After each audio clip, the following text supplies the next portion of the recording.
SC Playbook, the EPL edition, deep cut for you at home. Strebre Delovsky just absolutely copping it from Matty Jurman in the pre-show. But Matty, the team's going very, very well. Who needs trades? 2 months without one, a 158. He's in touch with the top 1K. He's coming for Steve Lovanovsky, who I'm sure is listening. But, mate, you've done it again. Erling Haaland only needed one game. He came through for you, as did the majority of the side over the weekend. Well done. Yeah, it was a pretty good turnout from the lads this weekend. Yeah. Pretty happy with what I've got. Man City players probably could have scored a bit more with a double, but Haaland not playing this morning. Obviously that went down a little bit, but overall quite happy and moved up a few more spots in the rankings, which is good. It was those who stayed down the line that got rewarded, which is not always what we like to see from a content perspective, but. You had the two. Rayan Cherki was your second best option. I'll tell you what, Margay gets the double up in terms of clean sheets as well. So if you were forward-thinking enough to see that, maybe it gained you an extra couple of points over the course of the weekend. City quickly this morning. There was a bit of rotation, but they were so comfortable against Crystal Palace. And it does, you know what, it actually gives me more confidence that Arsenal are going to win the league because they've got Palace on the final day and they look completely switched off. From what's happening in league football. Yeah, Palace, like you said, I think they're just concentrated on Europe. And, in terms of the league, they know they're going to be safe. So they've just really pretty much sacked the league off and I'm not worried about that at the moment. So, I mean, it's good for Arsenal, obviously. Playing them the last game of the season, they see that. Obviously, they're London rivals, so maybe they might turn up. But, yeah, I think, was it two games left? 2 games left. That's it. Arsenal, I mean, it's in their own hands. They just need to finish the last 2 games off, and they've won the title, which they haven't done for a long time. 2 points separating Arsenal and Manchester City, but as Matty's just told you, very much in Arsenal's hands, and their defence delivered over the course of the weekend as well. David Raya with a 14. I tell you what, you had Emi Martinez as your backup, as did I. Yeah. And you got that decision right by that sole point, Raya making the extra saves. Was the goal correct to be disallowed before we get further into things? Arsenal have ridden their luck at times this year. I'd say VAR swooped in to save them somewhat as well over the weekend. Yeah, I mean, it could have went either way. You've seen them go in Arsenal's favour a lot this season with their set pieces. There's wrestling, there's UFC, there's all, rugby, there's all sort of things. Declan Rice on Mavropanos. I mean, if you could, give a guy points for dragging someone WWE style into the net with him, it was outstanding stuff. Yeah, there was no chance he was scoring there. And then Arteta's tried to say, handball for Declan Rice, and he's over the line already, but he was going for anything, so it wasn't a goal. And I think, obviously Arsenal, massive 1-0 win for them, and a point would have helped West Ham as well. So, they would have been desperate for that goal to be counted. And, it's gone up to VAR and they've got the goal for Arsenal. So, it's a massive 2 games left now. And it's going to be interesting to see who gets relegated as well. Yeah, there's a big battle down the bottom coming. So the structure of this weekend is a little bit different because of the FA Cup final between Chelsea and Manchester City. Everybody's included in this game week 37, but City will play their game on Wednesday morning, as will Chelsea. City playing, who have they got? Where am I losing it here, Matthew? Bournemouth away on Wednesday morning. Chelsea take on Tottenham. 5:15 Wednesday morning.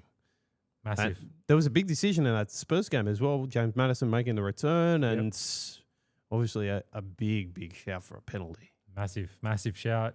He looked very sharp.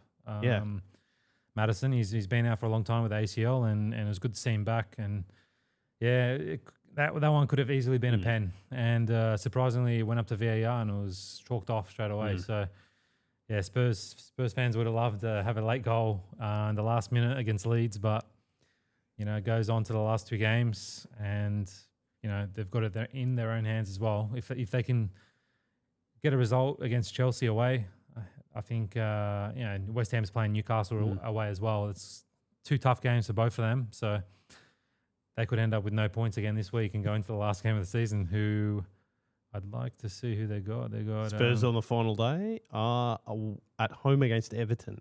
Spurs, Everton, West Ham, Leeds. So, yeah, I mean, these 2 games are huge. And I'll tell you what, Spurs, as much as you look at that result and you go 1-1 with Leeds, they played really well again. Yeah. That was a high-quality game for 2 teams that are down the bottom, sort of staring down the barrel. And Leeds have obviously extricated themselves from that relegation fight. But Spurs, I'll tell you what, I wouldn't want to be Chelsea facing them this weekend. That's a fixture that's got a lot of heat in it. You think back to the Leicester City title-winning season where they played in that game where Spurs basically threw away the league thanks to Eden Hazard. This has become almost as much of a rivalry over the last little while as Spurs rivalry with Arsenal, which is a remarkable thing to say, but it's the truth. It's become a battle. Yeah, I think Spurs actually backed themselves against Chelsea in the form that Chelsea are in at the moment. I think Tottenham probably actually played better in the last few games. Yep. So maybe De Zerbi's finally getting his not finally, he hasn't been there that long, but he's getting his messages across to the players, and they seem to be reacting quite well. And I've seen a few interviews from players, and they're talking really highly of him as a coach. So haven't seen that since Ange left. Yes, so it's good to see that they're connecting again with their coach, and they're wanting to play the same way as what he wanted as well. And I'm going to stand a player out before we get into our more general discussion, and was highlighted on the Supercoach Instagram page. You can give us a follow there. A little late in the season, but we'll be back in 26-27. Pedro Porro, since De Zerbi has come in, the last 4 performances, a 21, a 14, a 9, and a 10 over the course of the weekend without a clean sheet as a defender, without an assist.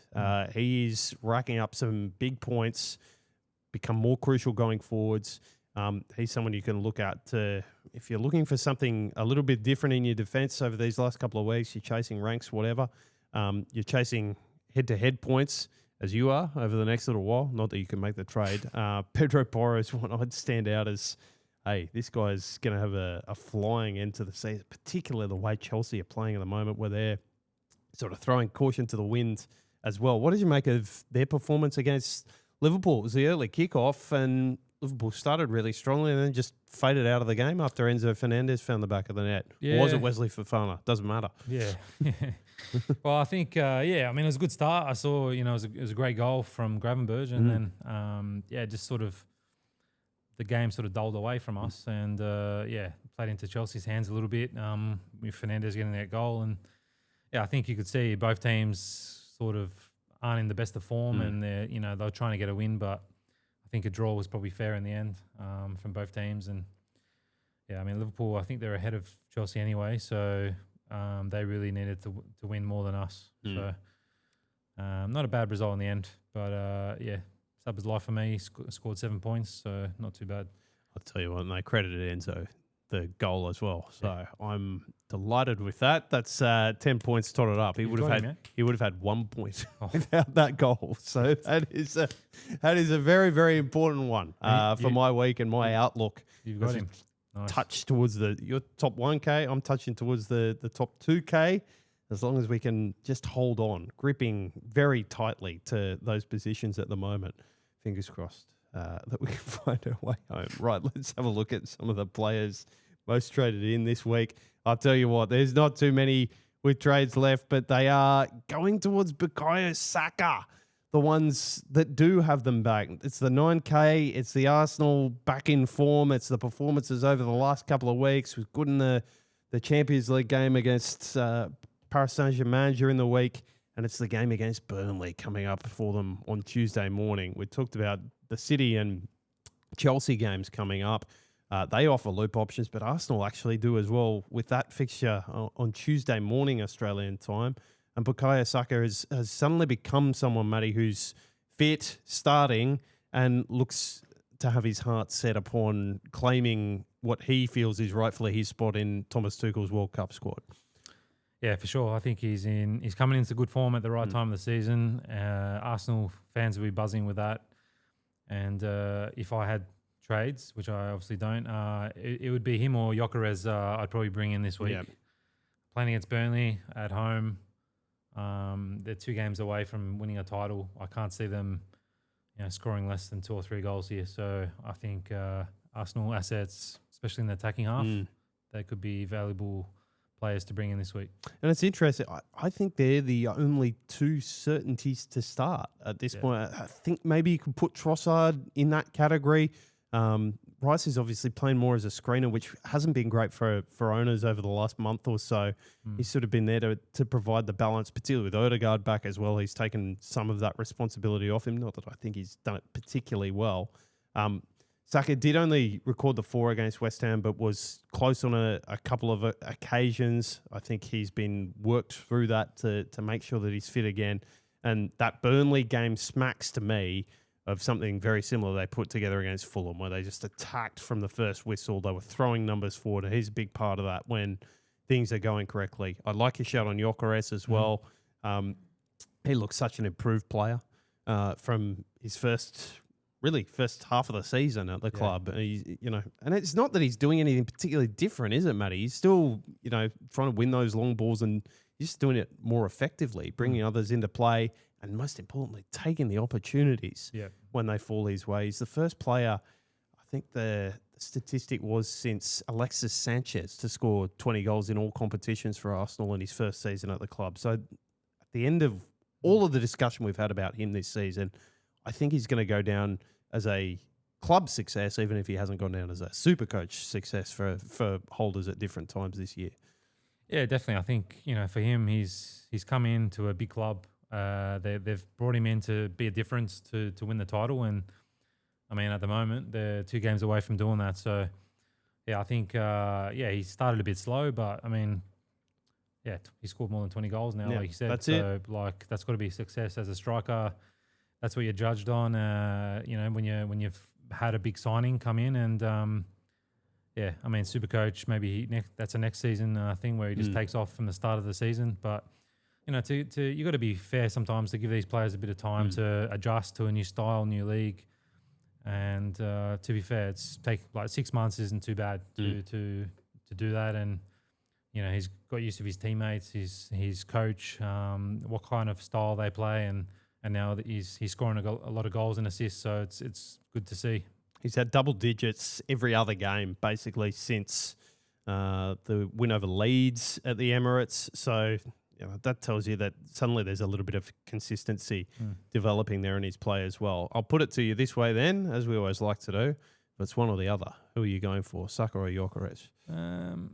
Probably Gyökeres. Because I feel like he's the one that is going to be there to finish off these moves, and I think against Burnley, their defense isn't very good. So you can see a lot of goals coming here, probably a few goals from set pieces, hopefully as well for us at the back with Gabriel, and hopefully a clean sheet. They've been so disappointing since Christmas, Burnley. They came into that first half of the year where they looked as though they were going to be competitive. And you talk about the defense. The defense was holding up. It was the thing that got them up. They had that ridiculous defensive record. I think they conceded 18 goals from the championship all season in the championship over a 46-game league campaign, and they just wilted, which has been particularly disappointing.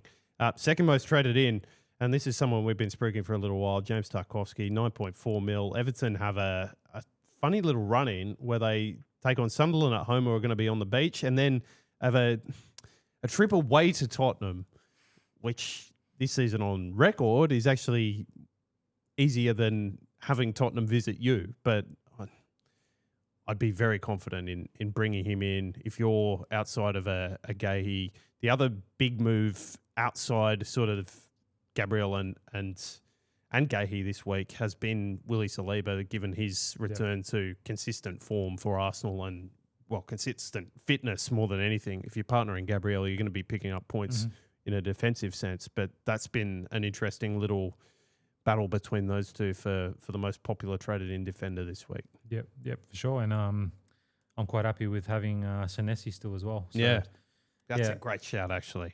Bournemouth looking very, very strong. Yeah, I mean, they're playing against Man City, which is going to be a tough game this week, but they're in good form. So it actually should be an interesting game between those two. But, in terms of Arsenal, I think Gabriel and Saliba are definitely good trades in if you don't have them, if you've got trades left. But, if you have them, they're a play every week. I'd just be tilting towards Saliba because of the ease of Arsenal's fixtures, which is a funny thing to say at this stage of the season because No game is straightforward, but he's the one. Sitting next to Gabriel, he's no chance of rotation. He also playing for a spot in the World Cup. That French defensive unit is coming apart at the seams a little bit. I don't know if you got a glance at what happened in La Liga during the week. Oh, no. Upamecano sending Fede Valverde to hospital in a training bus stop. Oh, actually, I think I did. Apparently. So, let's see if that affects whether he makes it into the French squad. And for Didier Deschamps, that might just open the door for Willy Saliba to have a few more minutes of the World Cup. You haven't seen anything like just a quick tangent. I mean, it does happen. I know bust-ups happen. This sounds a different level. Ruling your captain out and sending him to hospital on the back of something that's happening in trade. It's just ridiculous. Yeah, I've seen bust-ups, but I've never seen going to hospital afterwards. So that's interesting. It'd be good to see a bit of a video of what happened there. That'll take off, I reckon. I wonder if anyone will get their hands on that. Yeah, that'd be interesting. I'd love to see it. So would I. The midfield area to talk about. Again, it seems to be a dichotomy. Phil Foden and Bruno Guimaraes, who's come back into that team. And guess what? Newcastle look an improved side. They take on West Ham this week. I think Foden...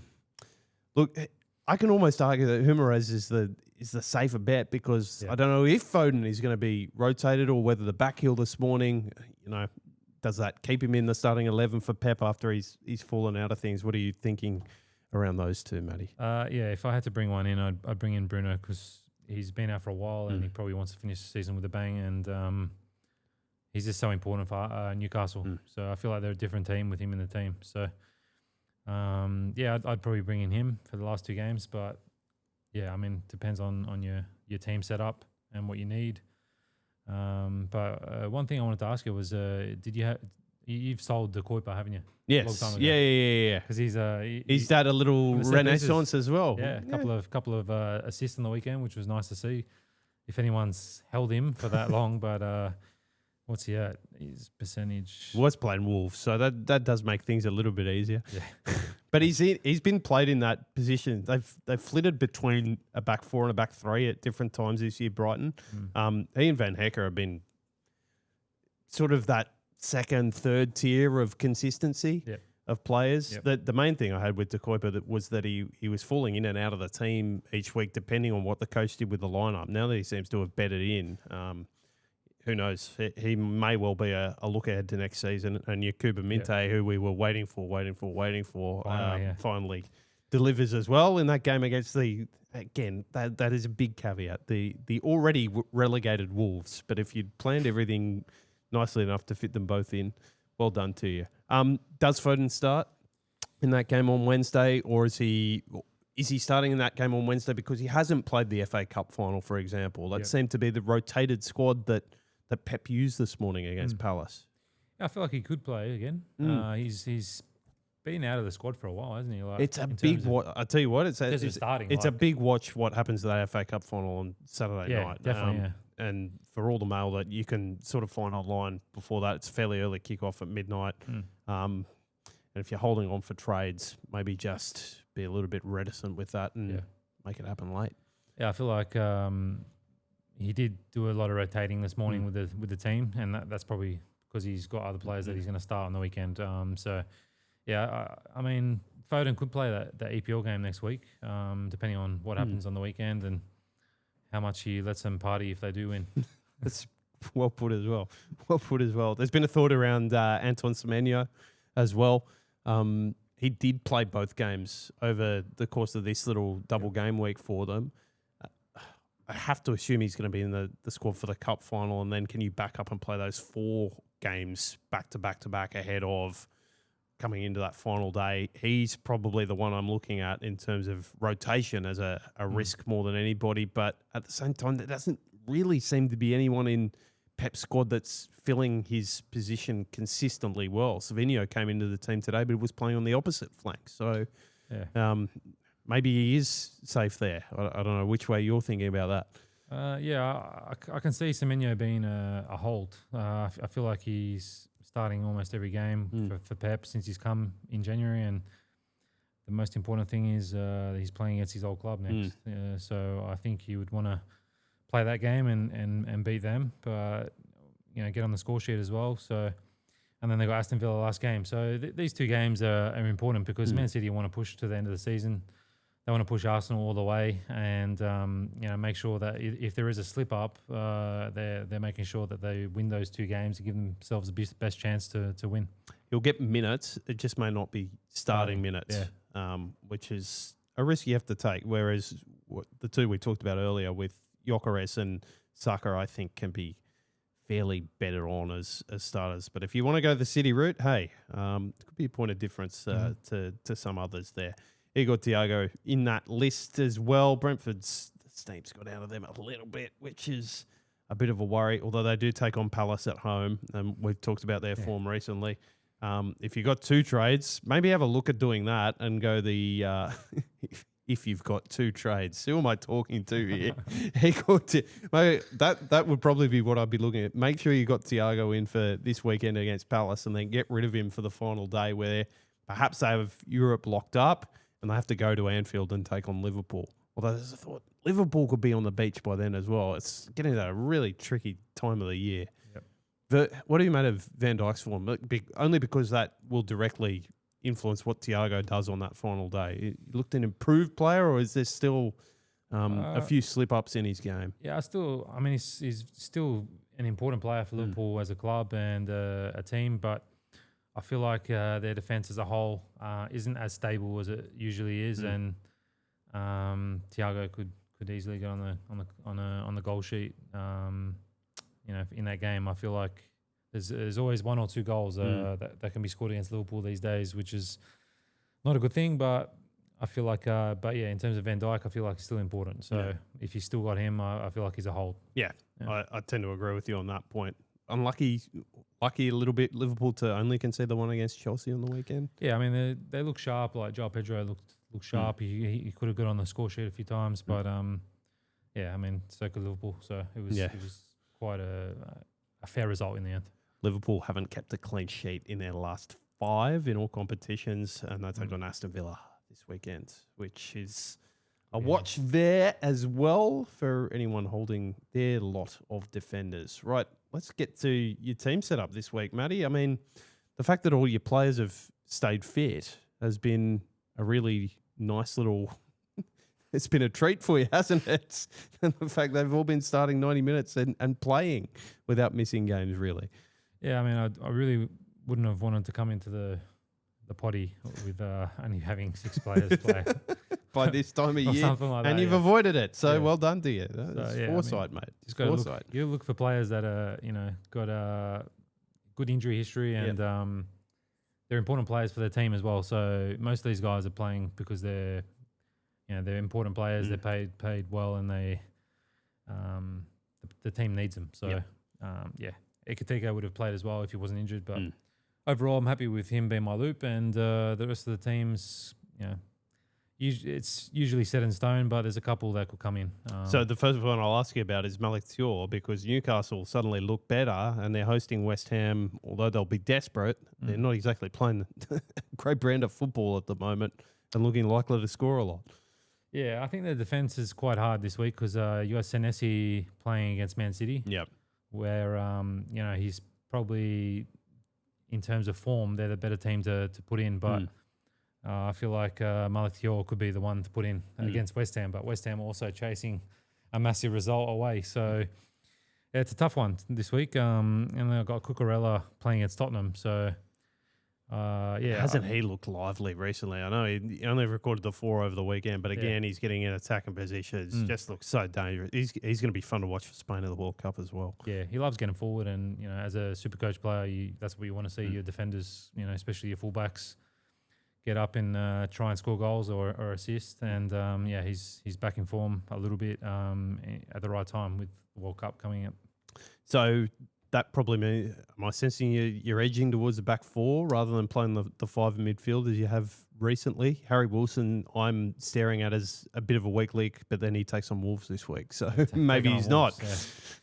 Yeah, it's a tough one this week, I think, in terms of players. I feel like it probably would stay the same as last week, to be honest. Okay. So unless, like you wake up and, there's someone that's not starting that could change formation. Yep. Okay. It's as you were for Matty Jurman. So that's Holland and Thiago starting up front. Brentford going into that game against Palace. That seems very straightforward to me. For my Bournemouth side of things, Ryan getting on the score sheet again this week. Just he's I told you, bro. I told you. He can play, this boy. He's going to be at a big club sooner rather than later. I don't know how Bournemouth have managed to steal him ahead of so many at just 19, but I think he's going to be in Carlo Ancelotti's Brazil team, and he might be partnering Igor Thiago as well. Unfortunately, Thiago in for him this week. Palace, the much easier fixture than Bournemouth having to travel to Manchester City. It's been Ebrieze.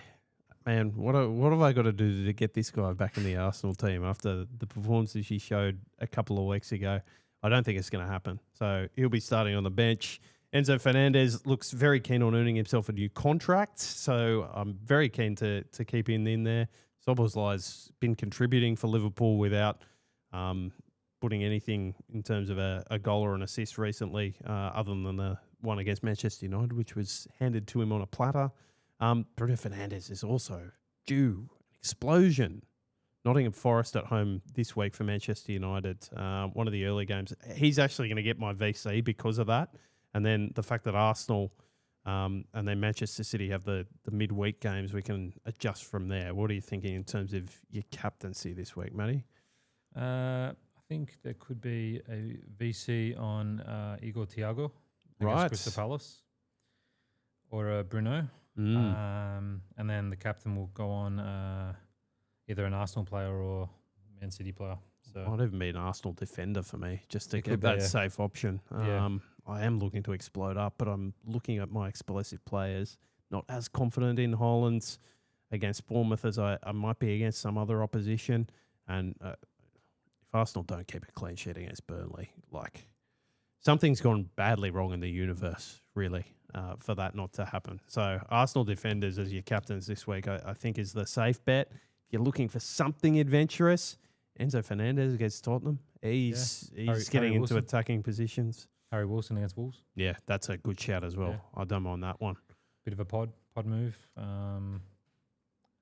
Everybody's scoring. Everybody's scoring against Wolves at the moment. They are down, out, trounced, and getting ready for their season in the Championship. You see, they had a local, like a members board meeting, like the one the Dragons are about to have, actually. And it was broadcast on local radio as well. They're going around with the microphones and all that sort of stuff. I can't imagine that happening in Australia. We've got a little bit more opaqueness around our conversations between board and you don't really know members. What's going on. No. It's just always question marks on what's happening up there. So that's interesting. I think Wolves are quite a big club. So I think they'd want to bounce back straight away. And I mean, it's quite hard when you go to the Championship. You have to get your wage bill right, and you have to sell players, bring young ones in, Championship players that didn't go up with their team. So it's actually pretty hard to maneuver. So to get it right straight away is very important. I can tell you, as a supporter of a Championship club at the moment, Sheffield United, very, very difficult. Beaten in the playoff final by Sunderland, last minute goal last year, and suddenly 3-point deduction because we there was a transfer problem somewhere, and guess what? We're sort of stuck finishing in mid-table this year. One more year of parachute payments, and after that, get back in the rabble, and you've really got to regroup. Yep. 2 quick questions for you. Who wins the FA Cup final this weekend? Manchester City or Chelsea? We'll go Man City. Yeah, I tend to agree. And Jared Bowen, interesting one.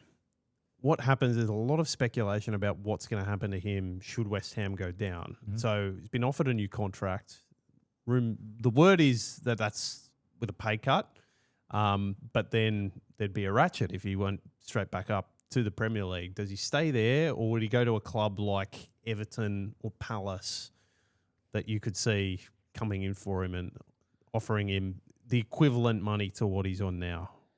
Well, first thing I want to ask is how old is Jared Bowen? Jared Bowen has just turned 30.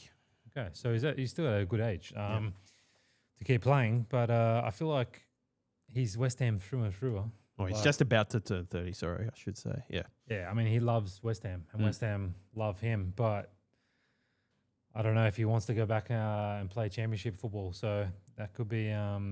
I mean, there's going to be a lot of teams that would be interested in bringing him in, and I feel like even Liverpool would be one of those as well. So, yeah, it's going to be interesting to see. Obviously, he's going to do his best to try and keep them up in these next 2 games, but yeah, if he doesn't, he's going to be hot property, I reckon. Yeah, I reckon he could be one we're still talking about, even if West Ham do get relegated at the end of the year. Matty, thank you very much. Yep. Looking forward to the World Cup. By the way, if you are listening today, the World Cup is T-minus 2 days short of a month away. So we are right on the countdown. Looking forward to that. We've got one more episode of SC Playbook, the EPL edition to come. That will be next week after those Slater games on Wednesday. It'll be a Wednesday, Thursday record. Finish off things, talk a little bit about the FA Cup final, how that's affected things, and see if Arsenal and Manchester City are still going for things. Matty, well done. You beat me head-to-head. I should have mentioned that off the top, but I've hidden it till the end, so you've got that little reward. I think you're 3-1 head-to-head with me this year. Yep. We'll have to think of a forfeit at next week because you've done me this year. Well done, sir. Thank you. To you for listening along, thank you very much. For Matt Jurman, myself, Alex Molchanoff, we'll see you again next week. Goodbye.